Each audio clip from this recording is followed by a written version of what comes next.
I'm doing something what's very, very unusual for me today. Doing a video. I know videos aren't unusual. I do videos, but I don't do videos when I haven't got a picture on my hand. I'm just talking to you like this. That's something I normally do. And that's the title. Do the title at the beginning. And as that says, what I'm talking to you about. And that's who inspired you. But not you. That's asking me that question. Put in perspective. Who inspired me? Then I'll kind of, hopefully by the end of this talk, I'm hoping to inspire some people out there. If you're not already inspired by other people, hoping to give you some inspiration. Who inspired me? Oh, ventriloquist wise, that would be the one who was so most growing up, and that would be Keith Harris. With Cuddles and Orville. But inspiration is not just about which ventriloquist inspired you, it's about the whole journey.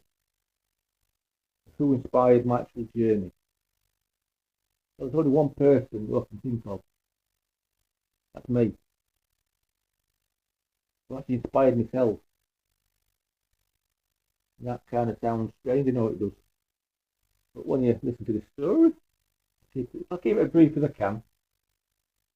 But you'll realise why even I'm inspired by what I've done. I'm hoping you get inspired as well. I'm going to take you back a few years, not many, probably about 55. When I was at infant school. Something struck. Can't remember much about infant school, but something struck me then, and that's I was lonely. Can't remember not having any friends, but I was lonely. And that's kind of when I got to junior school and senior school, I realised why I was lonely. I did not have any friends at school. Why am I telling you this? You'll all become apparent as this video goes on. But what it does when you don't have any friends, it kind of makes you think there's something wrong with you. When nobody wants to talk to you, you think, what's wrong with me? I got to the point when I walked around school playgrounds on my own. And they'd say, well, they've got friends, they've got friends. Even bad kids over there, I don't like calling them bad kids, but you know what I mean? There were always some that stood out being more trouble causers than everybody else, weren't they? Even they've got friends, not me. And in my eyes, that made me worse than those bad kids. I'm the worst of the worst. I went through school, and a lot of my life, not just school, a lot of my life telling myself I was the worst of the worst. I'm a really bad person. But there must be people not to like me. I must be a bad person. And they're the ideas what was in my mind up until I was in my 40s. So the majority of my life,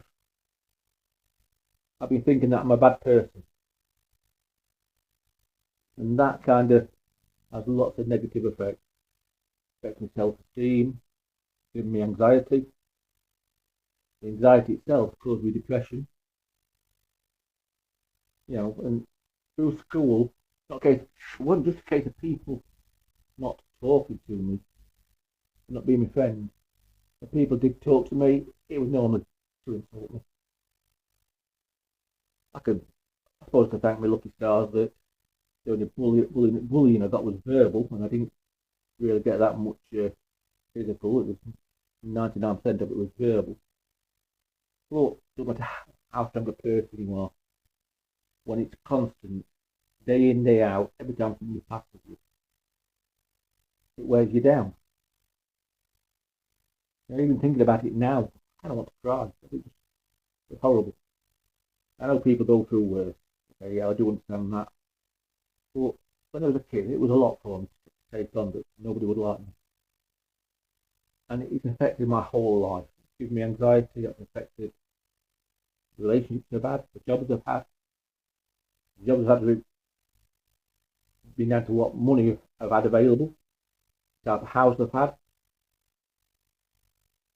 Even, because I've got anxiety, because the way I've been, and I've not did have children, because I did not want them to be like me.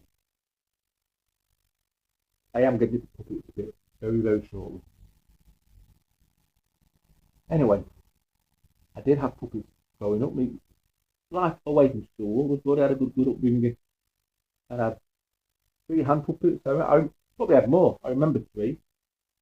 I started off with a sooty hand puppet when I was probably 5 or 6 years old, maybe. I can vaguely remember it, not much. Then I had, not if you, some people might remember them from the 70s, little boxer puppet, hand puppet. You put your fingers inside and do that, and they start punching. I had one of those, and for some reason, because it was only puppets I could find, I had this French policeman puppet. Then fast forward 5 or 6 years on from that, and it was approaching my 15th birthday, and my mother said to me, "What do you want for your birthday?" And I said, "I want an emu puppet." Because Rod Hull and Emu had been on TV quite a lot about that era, and the emu puppets had been advertised on TV, so I wanted one. So for my 15th birthday in 1980, I got an emu puppet. I did not like Rod Hull. I liked the puppet, I did not like Rod Hull. All the puppet did was just attack people, and that didn't do anything for me. I wanted to make my puppet talk. So I spent 2 weeks trying to make it talk and gave up. Not because I didn't think I could do it. I gave up because I was frightened of what the children at school would think. 15 years old playing with a puppet. They ever got wind of that. The hell I was living at school. It was 10 times worse, and I couldn't cope with that. So put it away. I never touched it again. And to this day, I don't really know where it is. I think it went to my cousin. What he's doing with it, I don't know. So I didn't touch a puppet again then until 1920, 2012, but 30 years later. But I touched another puppet. At this time, I got 4 dogs. And what happened was, they were getting through soft toys like you won't believe. Somebody gave them a big black bin liner stuffed full of soft toys, massively stuffed full of soft toys. And we're trying to find all the good toys out, like there were some with beads in, some with stuffing in. We know they didn't eat the stuffing. We knew it's dogs. So anything with stuffing in, we could give them. So I was trying to sort all these toys out. And I put my hand in the bag and came out with this puppet. In fact, I've got him here.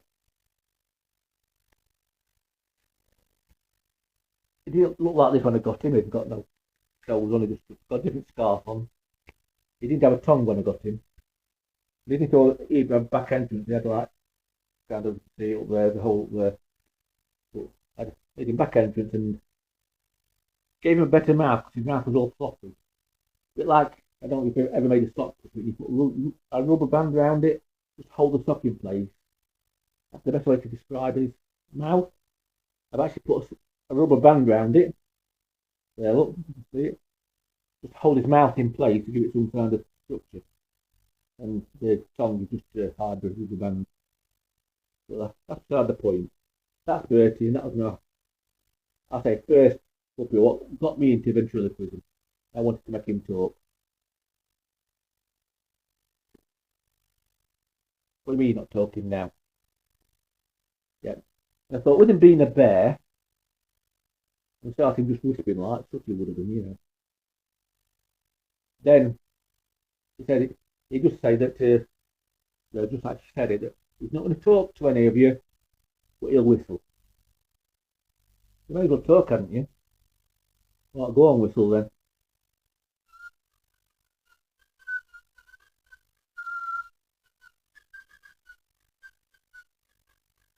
That's it. You're not You're not very good at whistling, are you? Oh, I'm not going to talk, am I? You just have. Oh, yeah. And that's Bertie. That's my first puppet.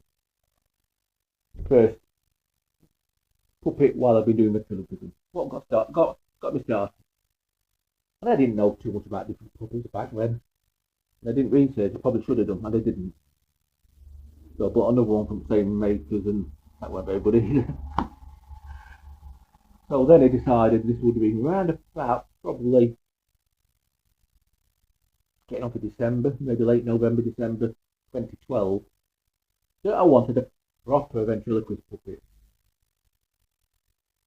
I know I could afford the when I was big one, so I wanted the best one I could get, what money would buy. But that's the point, isn't it? And that's what I go back to what I told you at the beginning. I never had a good job. But at this point, can't remember now, 2000 or 2001, the poor job I did have, I had to give up because I had a mental breakdown. I couldn't go to work anymore. And from about 2000 to about 2000, yeah, it was 2000 or 2001, I kind of not worked a proper job until, when was it? About 7 years ago, 2016. So about 15 years I'd not worked a proper job. Having worked the first 18 years of my working career, 50, 60 hours a week, 6 and 7 days a week, I suddenly just couldn't work. And those at Social signing on office, they said, "Oh, you're fit for work." They'd even sent me to see one of their doctors. He said I was fit to work. I've not worked full time since. So either there's something wrong with me or something wrong with their doctor, I'm not sure. But I've not felt mentally in the right place to actually work full time since. And that kind of affects how much money you've got to spend on puppets, doesn't it? So I was looking for a better puppet with no money. I think about that. You want a puppet with no money. How easy is that? I won't say no money. I mean, I could stay together a bit of money, but I'm not going to get a proper puppet, am I? Right, I looked on the usual place, eBay. But bear in mind, it's worldwide, isn't it? I looked on there, and this puppet, £8 it was, starting bid £8. And considering it could have been anywhere in the world, it was in the next village. Like 2 miles away. What's the chance it could have been worldwide and it was 2 miles away? I put a bid in for £8 and I won it. The following day I went to pick it up. Picked a couple of bottles of Febreze up on my way back. Gave it a bit of a spray with Febreze to get rid of all cigarette smoke. And I got a hat for it. And that's what you're going to see now, a picture of that particular puppet. So you see that now?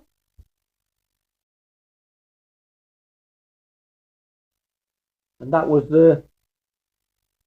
I called him Victor.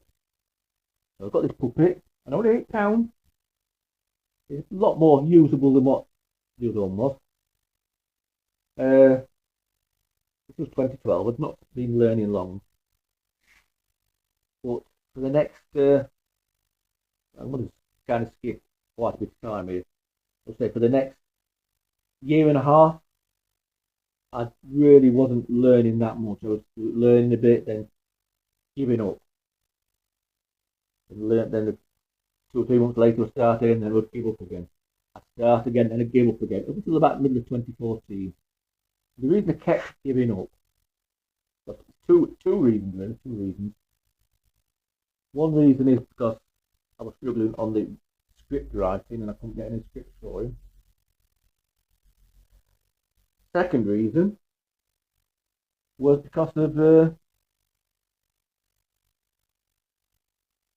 that.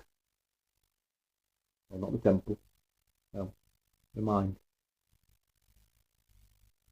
And what happened when you've had the P tape all the way through most of your life, Last thing you want to do is stand on stage in front of lots of people and let them ridicule you. Just saying. That's kind of how you think. Having anxiety anyway, you don't want to do that, do you? You don't want to stand in front of people. So I couldn't do it. I couldn't carry on. And it wasn't just standing in front of people. The way my anxiety is, it means I can't go places. And that sounds, I know it might sound strange. Even out at house, there was a period of time when, about 2 weeks time, I could not leave the house. About 5 or 6 months before that, and 5 or 6 months after that, where I stand at the window, look through the curtain, which was cozy at daytime, and look see if anybody was around. If there wasn't, I would go out over to my mum's. That's when I was at my worst. I could not leave the house. But normally, nowadays, I just can't go anywhere that I've not been to before on my own. So, if somebody says, can you nip to so-and-so shop and pick me something up?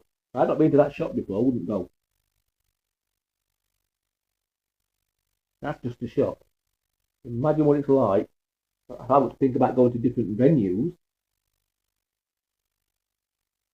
That's not going to work, is it? I'm not going to go to different venues and stuff. Don't you hear that whistling?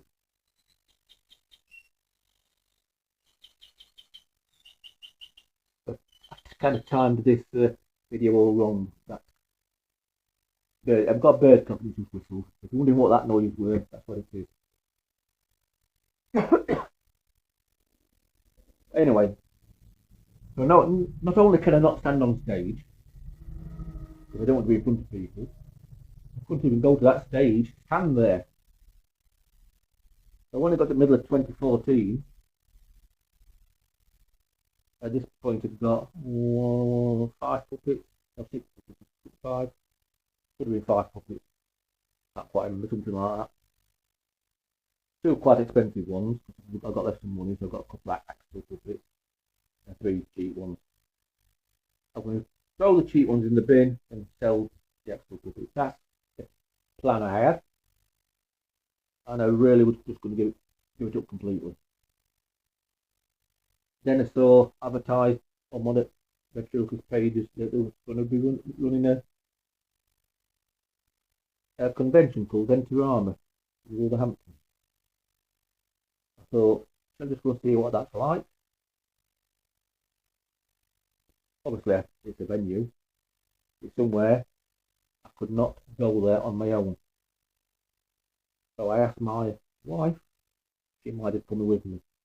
So because of this stupid mind of mine, I had to take my wife, which means like paying two lots, lots of money to get in. It's not handy, is it? Especially when you ain't got much money. So I pay 2 lots of money just because I wouldn't go on my own. And that kind of saved the lives of the puppets. Say lives, but you have got the lives, haven't you? You give them life. You give them life, don't you? You bring them to life.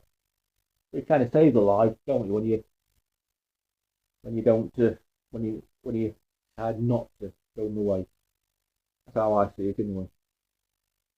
Anyway, I went to this convention, but I kind of knew this was hanging over my shoulders. The fact that I'm never ever going to get on stage. I'm never ever going to be able to do this. So I didn't take a step outside of my comfort zone. I took a giant leap outside my comfort zone. I tried to do the open mic.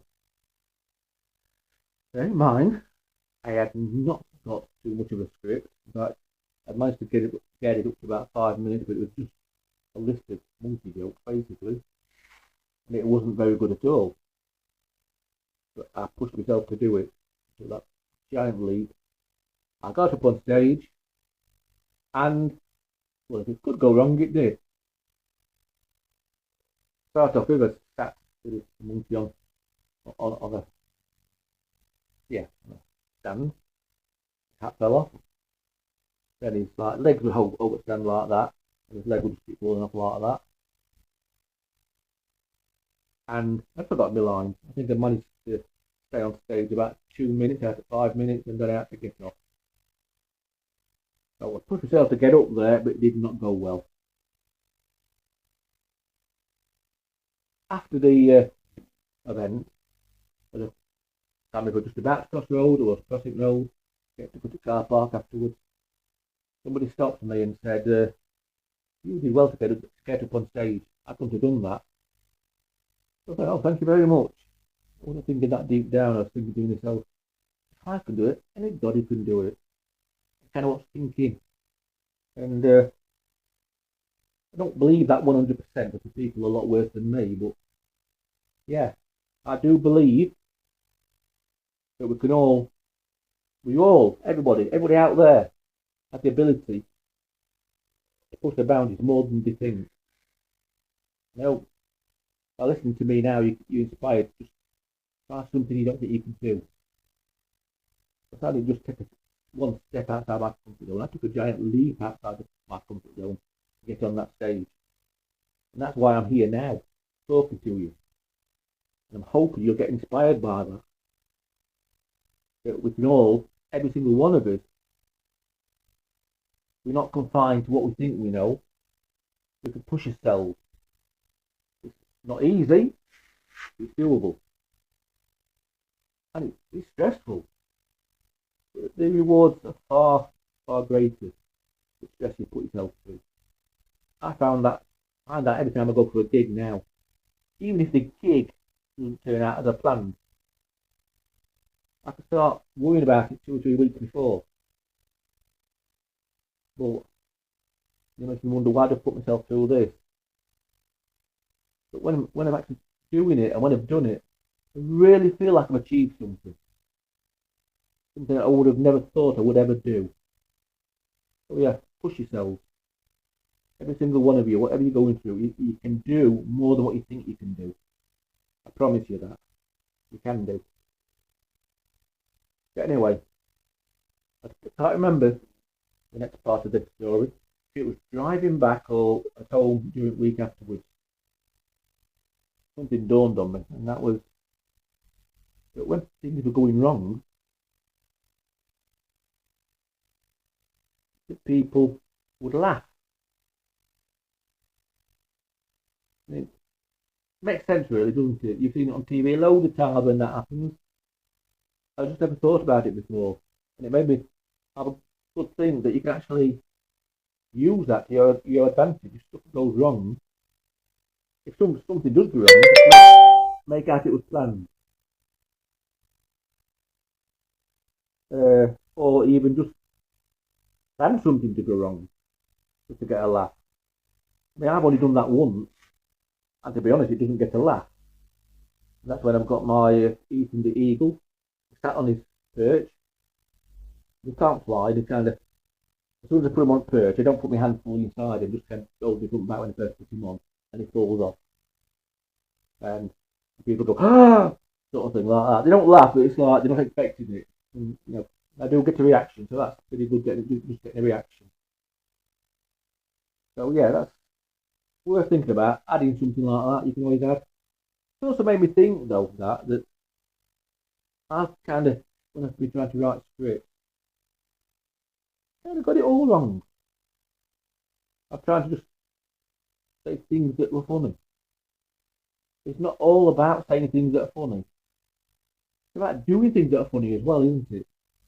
Whether it's organising a mistake, or just a funny look, a funny word after you've had a funny look of somebody. There's lots of actions you can do that are funny. So yeah, it's worth remembering that as well when you put a script together. It's not just a case of sounding funny, but you've got to look funny. I kind of missed that for a long while, that idea. In case anybody else has missed that and not thought about it, think about it. Not just have you got to sound funny, you've got to look funny. A bit of information for you, what I've found along the way. I don't think it's something you always find in a book or on an online course, is it that? I don't know. I can't remember reading it or seeing it. Maybe I just can't remember. I don't know. Anyway, despite that, I did actually pack up again. And fast forward to around about, I think it was probably end of 2016, mid 2016, something like that. I actually retired Victor chimpanzee just because I couldn't get a script for him. So I retired him. I took all his clothes off and they went on to different puppets. And Victor was in retirement. And what happened next will be another part of this. What I'm going to leave you with now, if you want to watch it, is the video, my very first performance. It is absolutely awful, but I'm hoping you'll get something from it by watching it. Thank you. And this is... Hello? What's your name? Hello? I want to know you. So what is it? That wasn't going to happen. Yeah, that's better.